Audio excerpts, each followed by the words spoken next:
আসসালামু আলাইকুম। কেমন আছেন সবাই? আশা করছি সবাই খুব ভালো আছেন, নিরাপদে আছেন এবং সুস্থ আছেন। আলহামদুলিল্লাহ, আমিও আমার পরিবারকে নিয়ে খুব ভালো আছি। পুষ্প লাইফস্টাইলে নতুন আরো একটি ব্লগ দেখার জন্য আমি পুষ্প সবাইকে স্বাগত জানাচ্ছি। কাছে দূরে দেশ কিংবা বিদেশ সবার সুস্বাস্থ্য কামনায় নতুন আরও একটি ভিডিও শুরু করতে যাচ্ছি। আশা রাখছি বরাবরের মতোই আজকের ভিডিও আপনাদের ভালো লাগবে। যদি ভালো লাগে প্লিজ ভিডিওর শুরুতে একটা লাইক দিয়ে পুরো ভিডিওটি কন্টিনিউ করবেন। আজকে আমার সংসার দেখানোর আগে আমার মায়ের সংসার দিয়ে ভিডিও শুরু করলাম। সে মাঝে মধ্যে এরকম খেলনাগুলো জমিয়ে বা আমার যে কসমেটিক্স আছে এভাবে বসে বসে খেলাধুলা করে। ওর যদি একটা খেলার সাথে থাকতো তাহলে ওর সময়গুলো খুব ভালো কাটতো। বাংলাদেশে থাকতে ওর বান্ধবী ছিল, সে তাদের সাথেই খেলাধুলা করতো। আমার নিচতলা ভাড়াটিয়া ছিল, চারতলার ভাড়াটিয়া ছিল।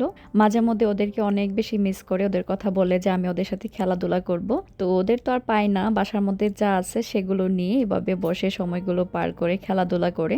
আয়েশা যখন এই দেশে প্রথম এসেছিল, প্রথম অনেক বেশি মন খারাপ করতো যে আমি এই দেশে থাকবো না, বাংলাদেশে চলে যাব। আমি আমার বাসায় গিয়ে খেলাধুলা করব, আমার খেলনাগুলো ফেলে এসেছি, আমার বন্ধুদেরকে ফেলে এসেছি। এখনো মাঝে মধ্যে মন খারাপ করে, কিন্তু আগের মতো না, একটু একটু করে অ্যাডজাস্ট করে নিচ্ছে। তো বাসার মধ্যে যা আছে সেগুলো নিয়ে সবসময় ব্যস্ত থাকার চেষ্টা করে। আর এখন তো পড়ালেখায় দিয়েছি, পড়ালেখা নিয়েও মাঝে মধ্যে ব্যস্ত থাকে। আগে তো পড়ালেখা ছিল না, এখন লিখতে শিখছে, একটু একটু করে লিখে তারপর পড়ে। আমাদের বর্তমান সময়গুলো এইভাবেই যাচ্ছে আর হয়তো এইভাবেই যাবে। নতুন করে সংসারের জন্য কিছু কেনাকাটা করেছি। যতই বলি কেনাকাটা করব না, কেনাকাটা না করলে আমার ভালো লাগে না। খুবই অল্প এবং বাজেটের মধ্যে আমার কেনাকাটাগুলো আমি করেছি। খুব ইচ্ছা করে জীবন্ত গাছ দিয়ে ঘর সাজাই, কিন্তু এখানে গাছের দাম অনেক বেশি, আর গাছ এনে হয়তো আমি রাখতেও পারবো না, অনেক বেশি গরম। বাংলাদেশেও কিন্তু অনেক গাছ কিনেছি, কিন্তু টিকাতে পারি না। আমার আবার একটা স্বভাব, গাছ কিনি ঠিকই কিন্তু আমার হাতে গাছ হয় না, অল্পতে মরে যায়। সেই জন্য কিন্তু আর গাছ সাহস করে কিনি না। তো এখানে আর্টিফিশিয়াল কিছু গাছই কিনলাম। আর এই যে দেখুন, কিউট একটা ফুলদানি কিনেছি। ফুলদানিটা ছোট কিন্তু দেখতে অনেক বেশি কিউট, কালারটাও সুন্দর। এটার দাম পড়েছে বাংলাদেশি 120 টাকা। আর সাথে কিন্তু একটা বেডশিট কিনেছি। আর এই জিনিসগুলো দিয়ে আমার বেডরুমটা এখন গুছাবো আর আপনাদের সাথে শেয়ার করব। এই যে লতাটা দেখছেন, এটা সম্ভবত 6-7 ফিট হবে। পাতাগুলো মানি প্লান্টের মতো। তো এটা দেখা মাত্রই কিনে নিলাম, হয়তো ঘরের একটা সাইডে রাখলে দেখতে ভালো লাগবে। আমার রুমে জানালা হচ্ছে একটা, নামমাত্র জানালা আর কি, জানালা তো খোলাই যায় না, হাওয়া বাতাস কি করে খাবো। এখানে 2টা পর্দা ছিল, আমি মাঝখানে একটা পর্দা দিয়েছি। 2টা পর্দা কেমন জানে ফাঁকা হয়ে থাকে, সেজন্য আরেকটা পর্দা এখানে দিয়ে দিলাম। জানালার পাশের দেয়ালটা খালি ছিল, ভাবলাম এখানে হয়তো একটা ফুল বা লতা পাতা ঝুলিয়ে দিলে দেখতে ভালো লাগবে, সেই জন্য সুপার গ্লু দিয়ে হুক লাগিয়ে দিচ্ছি। ড্রিল করা তো আর সম্ভব না। আমি হুকগুলো যখন ব্যবহার করি সাথে একটু সুপার গ্লু দিয়ে দিই, এতে করে না হুকগুলো খুব সুন্দর আটকে থাকে। যত বাড়ি জিনিসই দেয় না কেন পরে কিন্তু একটু খুলবে না।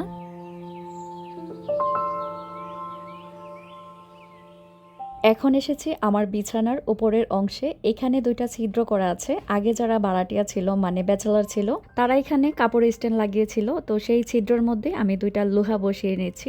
বিছানার উপরটা ফাঁকা ছিল, অনেকদিন ধরে ভাবছিলাম এখানে হয়তো ওয়ালমেট লাগালে দেখতে ভালো লাগবে। ওয়ালমেট কিন্তু কিনে আনিনি, বাসায় যে 2টা পুরনো ছিল সেগুলোই লাগিয়ে নিচ্ছি। আমার স্বভাব মোটামুটি সবাই জানেন, ঘরের জিনিস দিয়ে ঘর সাজায়, মানে ঘরের জিনিস এই পাশ ওপাশ করি, তাতে করে কিন্তু ঘরে নতুন একটা লুক আসে। একরকম দেখতে দেখতে আমার জানে কেমন দম বন্ধ হয়ে আসে। একটু যদি ঘরটাকে নতুন করে সাজাতে পারি, মনে হয় আমি আবার নতুন ঘরে চলে এসেছি, এত ভালো লাগে। আর এই যে আমার সঙ্গীটা, এটা কিন্তু আমি বাংলাদেশ থেকে সাথে করে নিয়ে এসেছি। তাকে আবার তার নির্দিষ্ট জায়গায় রেখে দিলাম, একটু পরিষ্কার করে নিলাম আর কি।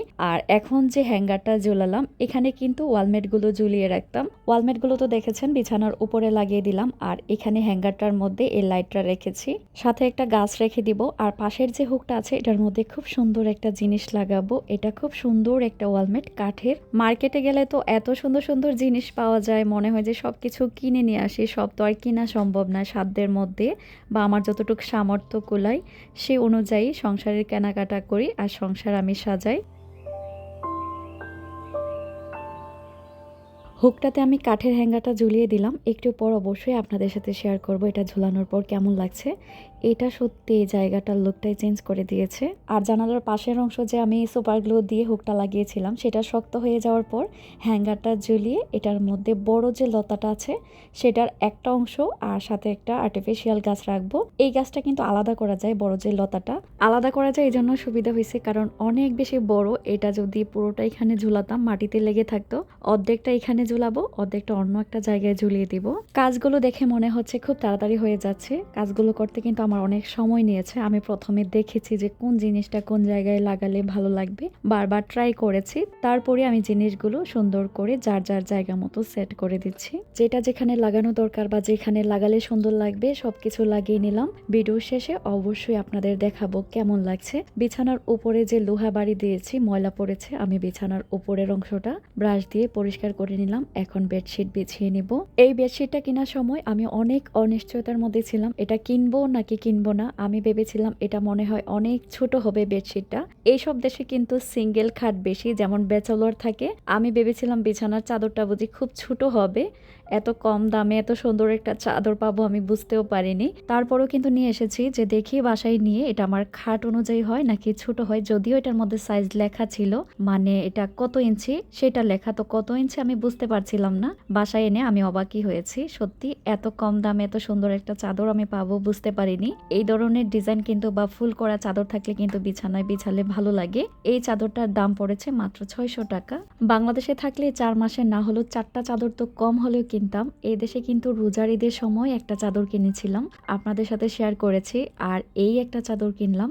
অনেক দিন ধরে চাচ্ছিলাম যে একটা চাদর কিনি, চাদরের জন্য আমি অস্থির হয়েছিলাম। ফাইনালি একটা চাদর কিনেছি আর কম দামে কিন্তু কেনার চেষ্টা করেছি। মাঝে মধ্যে কিছু জিনিস দেখবেন কম দাম, কিন্তু দেখলে বোঝাও যাবে না যে এত কম দামে জিনিসটা পাওয়া যায়। আমি চেষ্টা করি কম দামের মধ্যে সুন্দর সুন্দর জিনিস কালেক্ট করা। ছোট বাচ্চার গড় বেশি দামি জিনিস হলে হয়তো বা নষ্ট হয়ে গেলে সেটার জন্য মায়া লাগবে, আবার কম দাম হলে সেটার জন্য বেশি একটা মায়া কাজ করবে না, যে না কম দামে কিনেছি নষ্ট হয়ে গেছে। আর এটা কিন্তু খুবই স্বাভাবিক, যাদের ঘরে ছোট বাচ্চা আছে জিনিসপত্র খুব তাড়াতাড়ি নষ্ট হয়ে যায়। ছোট্ট যে কিউট ফুলদানিটা এনেছি সেটা কিন্তু আমি ড্রেসিং টেবিলের উপর ফুল দিয়ে সাজিয়ে নিলাম। এই ফুলটা বাসায় ছিল, একটা ফুলদানির মধ্যে 2টা ফুল রাখতাম, মানে ফুলদানির অভাব ছিল আর কি।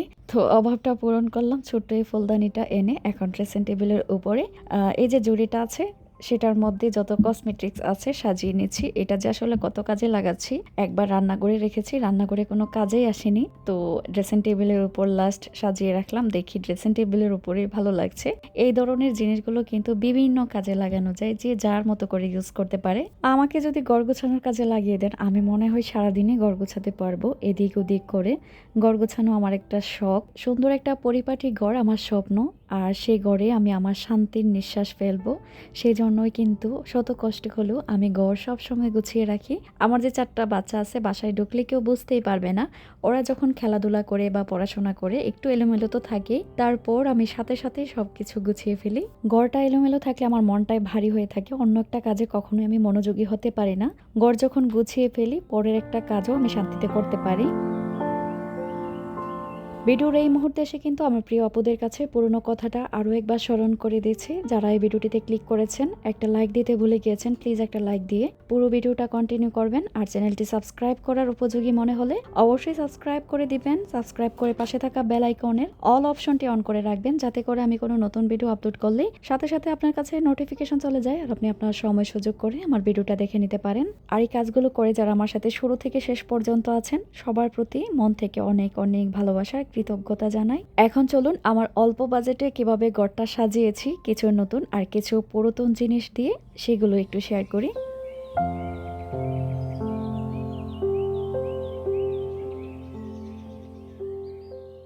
আপনাদের ভাইয়া বাসায় চলে এসেছে আর সুন্দর করে ঘর গোছালাম। তাকে বললাম যে তুমি একটু বাখুর জ্বালিয়ে দাও, ঘরে সুন্দর একটা সুগন্ধি পাওয়া যাবে। যদিও আমার বাখুরের ঘ্রাণটা বেশি একটা ভালো লাগে না, কেমন জানে মাথা ঘুরায়। এই দেশগুলোতে কিন্তু বাখুরের অনেক বেশি প্রচলন, যদিও আমরা বাঙালিরা তেমন একটা ইউজ করি না। বাসার সামনে যে মার্কেটগুলো আছে বড় বড় এরকম বাখুরের দোকানের সামনে দিয়ে গেলেই মানে এত বেশি স্ট্রং ঘ্রাণ পাওয়া যায়, মাথা ঘুরতে থাকে। আমরা বাঙালিরা হয়তো এখনো এই জিনিসটা চিনি না, আমি কিছুদিন আগে চিনেছি। অনেক মুসলিম পরিবারে জুমার দিন বা গড়ে অতিথি এলো বা গড়ের সুন্দর মনোরম পরিবেশের জন্য এই বাখুর ব্যবহার করে থাকেন। আমার সাজানো গোছানো কেমন লেগেছে আপনারা কিন্তু অবশ্যই কমেন্টে জানাবেন। আপনারা একটা কমেন্ট পেলে আমি পরের একটা ভিডিও বানাতে অনেক বেশি উৎসাহিত হই। রান্না বান্না করতে চলে এলাম, ফ্রিজ থেকে মুরগিটা খুলে ভিজিয়ে নেব। একজন আপু কয়েকটা ভিডিওতে পরপর কমেন্ট করেছিলেন, আপু আপনার এক্সট্রা হাঁড়ি পাতিল কোথায় রাখেন। বুলটা যে খুললাম এই কেবিনেটটা, এটার মধ্যে আমি এক্সট্রা হাঁড়ি পাতিলগুলো রাখি। কয়টার হাঁড়ি পাতিল, 4-5টা কড়াই, 3-4টা পাতিল, এগুলো নিয়েই কিন্তু আমার সংসার। বেশি একটা জিনিস লাগাই না, কারণ আমাকেই ধুইতে হয়। 2-3টা কড়াই হয়তো ব্যবহার করি আর 2-3টা পাতিল ব্যবহার করি। প্লেটগুলো ধুইতে ভালোই লাগে, বেশি একটা কষ্ট লাগে না। যখন হাঁড়িগুলো ধুতে যাই তখন কষ্টটা বোঝা যায়। আসলে আমি ওরকম হাঁড়ি পাতিল কখনোই ওয়াশ করিনি, সেজন্য কষ্টটা মনে হয় বেশি লাগে। মাঝে মধ্যে দেখা যায় পাতিলগুলো এমনি হালকা পাতলা একটু মেজে রেখে দিই।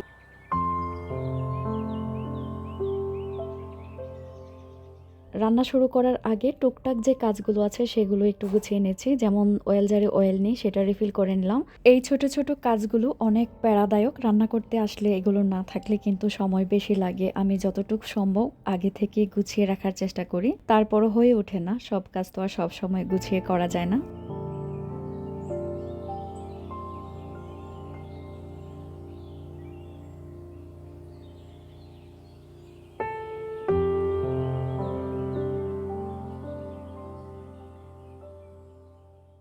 মুরগি কাটার ঝামেলা নেই, শুধু লেগ পিস ভুনা করব।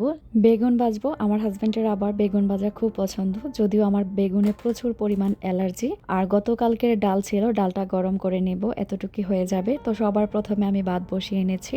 ভাত হতে হতে টুকটাক যে কাজগুলো আছে সেগুলো আমি করে ফেলতে পারবো, এতে করে সময় কম লাগবে। আমি রান্না করে প্রথমে এসে ভাত বসিয়ে দিই, ভাত সিদ্ধ হয়ে যায়, চুলা দুটা খালি থাকলে অন্য রান্নাগুলো তাড়াতাড়ি করে ফেলতে পারি। ভিডিওতে দেখে মনে হলো যে আপু মনে হয় একবার ভাতের চাউল ওয়াশ করেছে তারপর চুলায় ভাত বসিয়ে দিয়েছে। না, 3-4 বার ওয়াশ করেছে।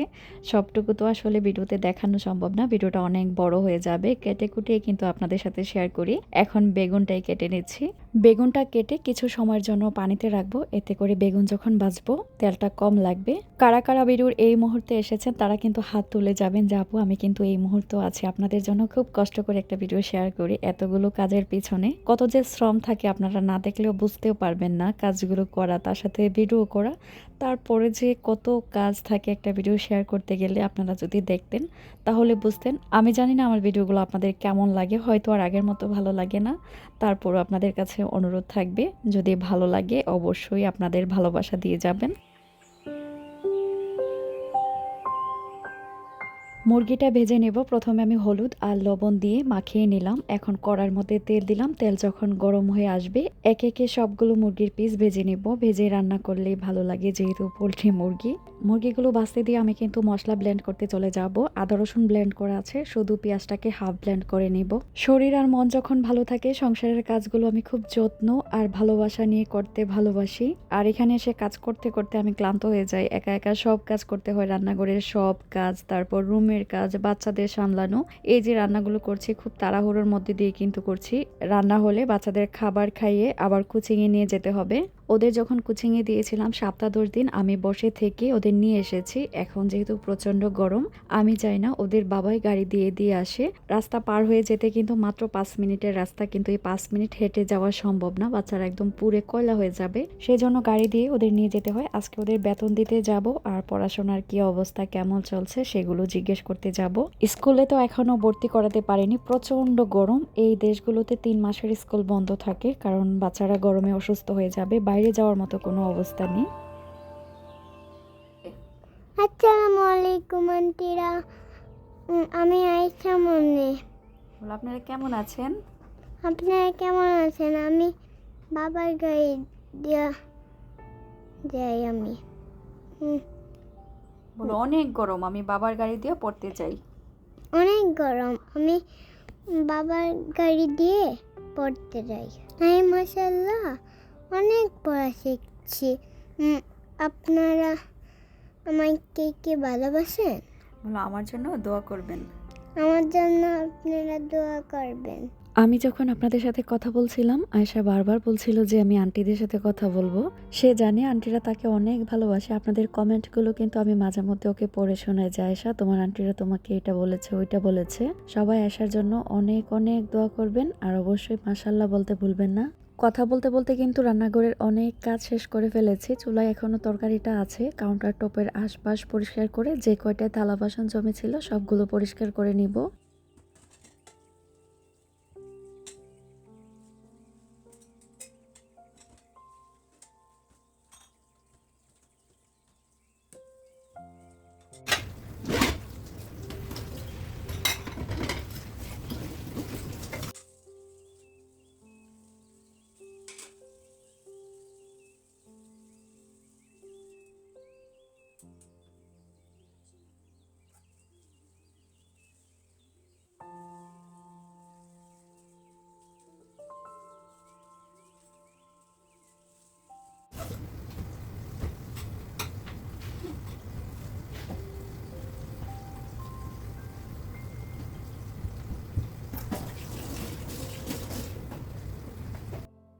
আমি রান্নাঘরের কাজকর্ম নিয়ে ব্যস্ত ছিলাম। আয়েশাকে আয়েশার বাবাই গোসল করে দিয়েছে। আমি যখন ব্যস্ত থাকি, বাসায় যদি আগে আগে আসে আয়েশাকে গোসল করে দেয়। আর আমি কিন্তু ওকে আজকে নতুন একটা জামা পরিয়ে দিয়েছি।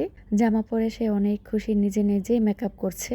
মানে মেকআপ নিয়ে যে কি করে সেটা একটু আপনাদের দেখালাম। আমার একটা মেকআপও জায়গায় থাকে না, সারাদিনই মেকআপ করে সেগুলো নিয়ে খেলাধুলো করে। পিঙ্ক কালারে যে কি আছে আল্লাহ ভালো জানে, সব কিছুতেই শুধু পিঙ্ক কালার খুঁজে। এই তো খাওয়া দাওয়া শেষ করে কিন্তু ওদের কোচিংয়ে চলে যাচ্ছি। বাইরে এত গরম, আমি কিন্তু দিনের বেলা বের হই না। বাইরে যে পরিমাণ রোদ দেখলে কিন্তু বুঝতে পারবেন আসলে গরমের তাপটা কত, 50 ডিগ্রি সেলসিয়াস। বাচ্চারা যে গাড়িতে উঠেও ওরা শান্তি পায় না। মানে গাড়ি এত পরিমাণ গরম হয়ে থাকে, আমার নিজের কাছে মানে গরম বা মাথা ঘোরানো শুরু হয়ে যায়, বমি বমি একটা ভাব আসে।